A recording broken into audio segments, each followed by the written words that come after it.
Qué gustazo contar nuevamente con tu presencia en el Faro Informativo, el canal que te guía hasta las noticias más interesantes del acontecer nacional. La Comisión Interamericana de Derechos Humanos se puso las pilas y otorgó medidas cautelares a los familiares de varios perseguidos políticos. Esta medida fue ejecutada luego de la aprehensión de un familiar de la defensora de los derechos humanos, Tamara Suju. También conocerás cuál es la trágica historia que hay detrás del diputado Juan Requesens, para quien Bachelet reclamó la libertad inmediata. Se vuelve a hablar de Juan Requesens y tal vez algunos pensarán que eso es noticia vieja, que ya todos saben que él se encuentra tras las rejas desde hace mucho tiempo, pero cuando entramos en conciencia del precio que está pagando este ser humano en soledad por defender los derechos de todo un pueblo, es cruel e inhumano pensar así. La defensora de los derechos humanos, Michelle Bachelet, trae a colación nuevamente el tema del diputado y exige la liberación inmediata de quien solo ha realizado un acto, ser implacable en su discurso contra el régimen. Los detalles a continuación. La Comisión Interamericana de Derechos Humanos otorgó medidas cautelares de protección a la familia de la abogada Tamara Suju. Las acciones proceden luego del allanamiento que cuerpos de seguridad del Estado hicieron en la residencia de la jurista, así como también la orden de aprehensión emitida contra uno de sus familiares. Suju publicó un agradecimiento a la instancia internacional. Agradezco a la Comisión Interamericana de Derechos Humanos haber otorgado medidas cautelares de protección a mi familia en mi país, luego de la represión ejercida los últimos días por parte de la estructura represiva de Maduro, que ordenó allanar nuestras residencias y dictar orden de aprehensión a mi prima, @Paula Abrao. La Comisión Interamericana de Derechos Humanos otorgó medidas cautelares de protección a la familia del capitán de fragata Rafael Acosta Arévalo, según un documento difundido por el ente, fechado el 1 de octubre. El oficio indica que los familiares estarían siendo objeto de intimidación y seguimientos por elementos del Estado, por lo que se encontrarían en una situación de riesgo. La solicitud fue recibida por Tamara Suju Roa, abogada en derechos humanos, el 22 de julio del presente año. La Comisión Interamericana de Derechos Humanos solicita al Estado que adopte las medidas necesarias para proteger los derechos de la vida e integridad personal de la familia Acosta Arévalo, a la vez que insta a los organismos competentes sobre las medidas adoptadas con respecto al caso. La comisión solicita al Estado de Venezuela que informe sobre las acciones adoptadas a fin de investigar los hechos alegados que dieron lugar a la adopción de la presente medida cautelar y evitar así su repetición. Así reza el documento. El pasado mes de julio, el Departamento del Tesoro de los Estados Unidos incluyó en su lista de sancionados a 4 funcionarios de la Dirección General de Contrainteligencia Militar por su vinculación con el arresto del capitán de corbeta Rafael Acosta Arévalo y los actos de tortura que sufrió mientras estaba bajo custodia y que ocasionaron su muerte. Arévalo murió bajo arresto político con claros signos de tortura física el pasado mes de julio en Caracas. Otro perseguido político que sigue con vida, pero en precarias condiciones, es el diputado Juan Requesens, quien lleva 14 meses detenido en el Helicoide, centro de torturas del gobierno chavista. Los cuerpos de inteligencia quieren relacionarlo con el intento de magnicidio contra Nicolás Maduro el 5 de agosto de 2018, durante los actos de la celebración de la Guardia Nacional Bolivariana. La historia de los actos de solidaridad de los diputados venezolanos con algunos de sus compañeros de la Asamblea Nacional rayan en lo vergonzoso. El antecedente más bochornoso lo constituye cuando la fracción del Partido Socialista Unido de Venezuela, PSUV, destituyó en una maniobra legal a María Corina Machado Parizca como parlamentaria, siendo la candidata con más votos en la historia de la Asamblea Nacional. Lo que reina entre los diputados opositores fue más silencio que solidaridad 2 años después del hecho más aberrante que sucede con el diputado Juan Carlos Requesens Martínez. Desde el 7 de agosto de 2018, el parlamentario, que en marzo cumplió 30 años, tiene casi 14 meses detenido en el Helicoide, una de las sedes del Servicio Bolivariano de Inteligencia.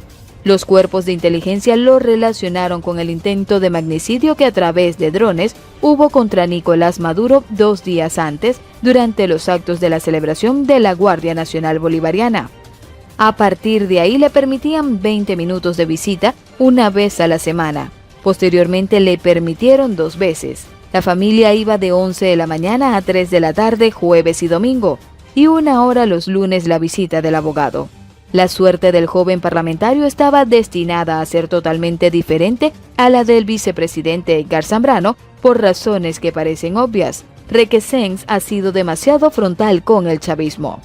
En la tribuna de la Asamblea Nacional, en uno de los discursos más impactantes del parlamentario, el joven legislador le dijo al país: "No hay otra forma de poder transmitir la desgracia que nosotros estamos viviendo en Venezuela, por culpa de unos carajos que desde el poder están aferrados a mantenerlo y a gobernar sobre los cadáveres de venezolanos que mueren todos los días en este país.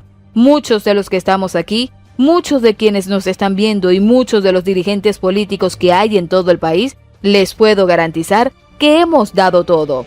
Hemos votado, nos hemos abstenido, hemos luchado contra piquetes de la guardia, hemos soportado las balas, la represión, las amenazas, la persecución. Compañeros que están fuera del país, y a mí, Nicolás Maduro, me vas a decir que yo no puedo protestar, que no puedo manifestar, que yo no lo puedo señalar, que no puedo decir que son una parranda de asesinos ligados a los peores crímenes que ha habido en esta república. Yo me niego a rendirme, me niego a arrodillarme frente a quienes hoy pretenden quebrarnos la moral.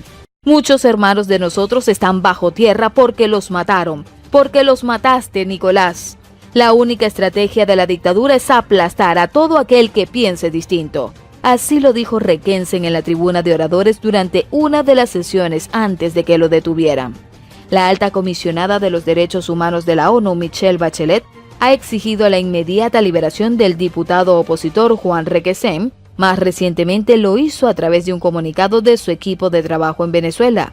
Requesens, quien es militante del Partido Primero Justicia, fue presentado ante el Tribunal Primero de Control Antiterrorismo de la jueza Carol B. Alexis Padilla Reyes de Arretureta. Por lo menos una docena de veces fue diferida la audiencia. Por fin, culminó la audiencia preliminar y fue pasada a juicio, aunque hace 3 meses que la declaración debió de ser publicada. Se desconoce a qué se debe la denegación de justicia. El papá del parlamentario ha sido un defensor a ultranza de la inocencia de su hijo. Ha dado la cara para reclamar justicia. Es el teniente coronel retirado del ejército y médico traumatólogo Juan Guillermo Requesens Gruber. Cuando le preguntamos si su hijo se refiere a la actual circunstancia política del país, de inmediato responde que sí, que es su preocupación permanente. ¿Cómo ve su hijo Juan lo que ha venido sucediendo en materia política? Él está convencido que el gobierno cierra los caminos para una salida negociada pacífica. Hay 25.000 muertos al año, más de 8 millones de migrantes, grupos paramiliciales, guerrilla, células de terrorismo, narcotráfico e implementación de un régimen de terror en la ciudadanía. Su principal preocupación no es que se firmara un acuerdo con Timoteo Zambrano, sino que si ellos le hubiesen propuesto ese mismo acuerdo a Maduro, tampoco lo firma. Mi hijo teme que Maduro pueda mantener un ritmo de desastre y de crisis, mientras desconoce la realidad de un país que se hunde más y en las que sus élites cada día tienen menos que perder.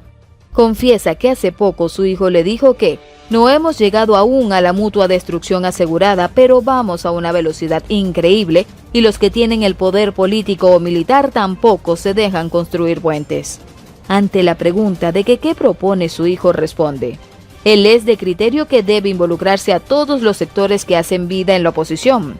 Timoteo, Henry Ramos, los partidos del G4, los partidos más pequeños, María Corina Machado, Antonio Ledesma, otros, pero sin chantajes, con el principio básico de que prevalezca la confianza en que todos quieren salir del problema que hay en el país.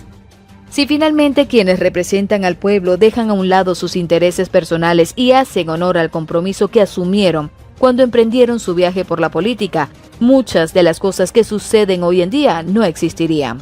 La indolencia es una de las peores conductas que puede mostrar un ser humano y debemos reunirnos y aliarnos con nuestro prójimo, con el sentir y el padecer del prójimo para que el país que queremos pertenezca a todos. Y con esta reflexión nos despedimos por el día de hoy, pero pronto traeremos otro interesante video. No te olvides compartir y comentar. Esto fue El Faro Informativo.